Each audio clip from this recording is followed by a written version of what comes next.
Hi, a day in my life as a swim coach and lifeguard dito sa Riyadh na lumalaban ng patas sa buhay. Syempre bago ako umalis ng Pilipinas, kumain muna ako sa Jollibee at may take out pa talaga yan. Around 12 AM na nga umalis yung eroplano pero hindi pa rin ako inaantok kaya tumingin-tingin muna ako ng mga movies. Deadpool and Wolverine nga yung napili ko para nakakatawa para walang iiyak. Huy, ang OA. And ayan, naisipan ko maglinis ng mukha kasi ang dugyot ko na. Charis. Kasi gusto ko maglagay ng mask, gusto ko mag-relax habang nasa biyahe kasi alam mo yun, yan, nangulangat pa nga ang person. Grabe naman. So, ayan, naglagay na ako ng face mask, pampatanggal din ng anong tawag doon? Ng libag. Charis. Hindi, ang goal ko kasi talaga dito is bukod sa magkaroon ng glass skin. Huy, ang feeling! Hindi, gusto kong libangin yung sarili ko tsaka ma-enjoy ko yung moment na to. Sa sobrang feeling, nag-headphones pa nga at nagsalamin dahil manonood ng movie. Thank you.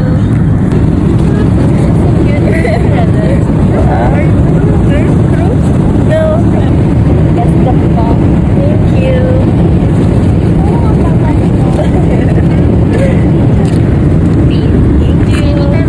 Ayan, sana naintindihan niyo yung conversation pero sobrang nice and professional ng FA. So, sinerve na nga yung dinner namin and ang sarap sobra, 10 out of 10. Tapos may nagdadrama sa gilid. Nakakantok naman kasi talaga pagkatas kumain, diba? Mabuti na lang din talaga may paunan yung Qatar Airways pero hindi naman siya talaga tulog, papatayin na niya. Drama lang pala yung tulog pero anyway, hindi pa nga natutunaw yung dinner, nag-serve na agad sila ng breakfast. Grabe naman ho. Omelette nga yung in-order ko dyan pero ang sarap pa rin, like infinity out of 10.